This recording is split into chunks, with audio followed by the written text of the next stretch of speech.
The only remaining desire is naturally to be of service, and it doesn't even feel like a choice. It's just like I was saying.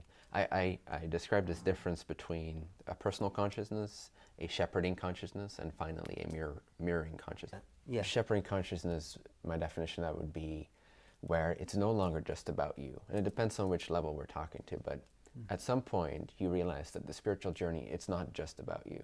And in fact, to make more progress faster, you now need to include service to others. That is what will polarize you quicker, accelerate you quicker, charge you up quicker, make you realize quicker.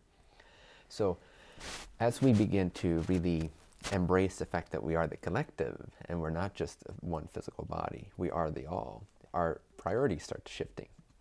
Our desires start shifting, and this is when we become a shepherding consciousness, when the majority of our focus is no longer about what can I get, what can I maintain, what I can secure for myself.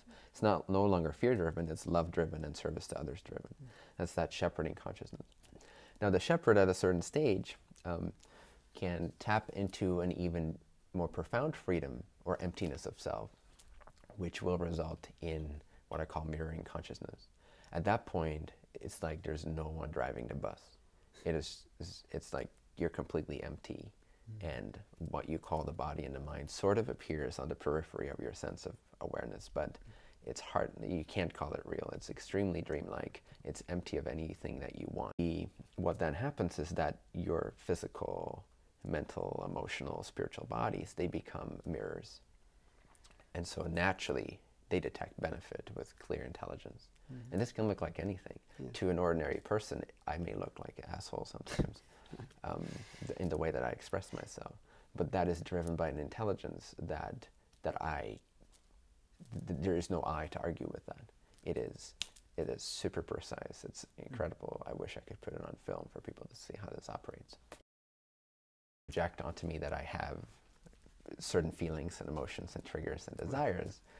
So it's interesting to, and it's no longer even interesting, but it used to be a fascinating journey to really to see the remnants of where I still care about that, and to have gotten out of that, and now it's just natural and fun and benefit. Yeah. For a lot of people, it's just really not possible at this stage to understand the state I come from, and so it makes sense that if you look in a mirror, you see yourself. But when you see yourself and it looks like my body, then obviously you think it's me, not you, just because this is my body. And I do what I do, but it's happening in your world. And so it's an interesting state to live as a mirror, because things don't apply to you in the same way. But in that state itself, nothing arises. But on the periphery, what arises is whatever is next, whatever is relevant, whatever needs to be accomplished or created. It could be me writing a post. It could be me becoming aware of like a really subtle energy dynamic or a paradox. It could be me being aware of a parallel reality. It could be me interacting with someone close to me. It could be me just being completely silent and no processes are happening whatsoever. There's just absolute bliss. But I'll have bouts of weirdness or silliness. You know, one moment I can be like completely, like seemingly non-existent. Like there's just this field of infinity and there's no person. And then suddenly, for whatever reason, usually if I'm with other people though, which again is because of that reflective thing, but I'll be like, an energy will come through the body and it will animate it, or like I'll be super silly for like an hour. It would be the third aspect of my incarnation, I would say. So the first would be service to others in the form of being an articulate teacher that is able to distill different paths and help people wherever they're at on the journey. Leave something both for mainstream as well as for the wanderers, the seekers, the adepts that really want these higher, finer knowledges. Second would be to be an expression of freedom, rebellion, integration, balance, weirdness, whatever it might be, however it shows up. And third would be my own evolution. Yeah, talk about that. Adding to my native level, which only entered into being really a few years ago. That became more prominent as I started, you know, as I undid a lot of these knots, those sort of man-made created ego knots and programming. I reached a certain level where now the journey started to include that third element, which is that more deliberately I am able to, from a native state of where I come from before this life, grow using this life. So, example of that would be that, like my native state, I would describe as a high or late sixth density state, which is still individuated. There's still a soul, a sense of an I am. And a separate. It's deeply suffused with an awareness and understanding of oneness at that level. Like there's a great sense of unity. It's like you're flooded with light and union and oneness. But it is still understood from the vantage point of an individuated self. As Ra states in the book, for example, is still we are Ra. Even at our stage of evolution, knowing the Creator as clearly as we do, knowing that all is one, still to this date, we are Ra. There still is identity left, a sense of memory, a sense of... And a lot of beings hold themselves at a high sixth density state to be able to still maintain individuated thought so that they can teach and be of service to creation. So that threshold between sixth and seventh density is kind of the threshold between looking at creation and the different evolutions and the past timelines of the past selves, functioning as a higher self to our previous selves, being available to creation, to the calling for help and support and clarity from beings of all kinds of civilizations. And seventh density being really the turning away from creation or manifestation to the Creator itself.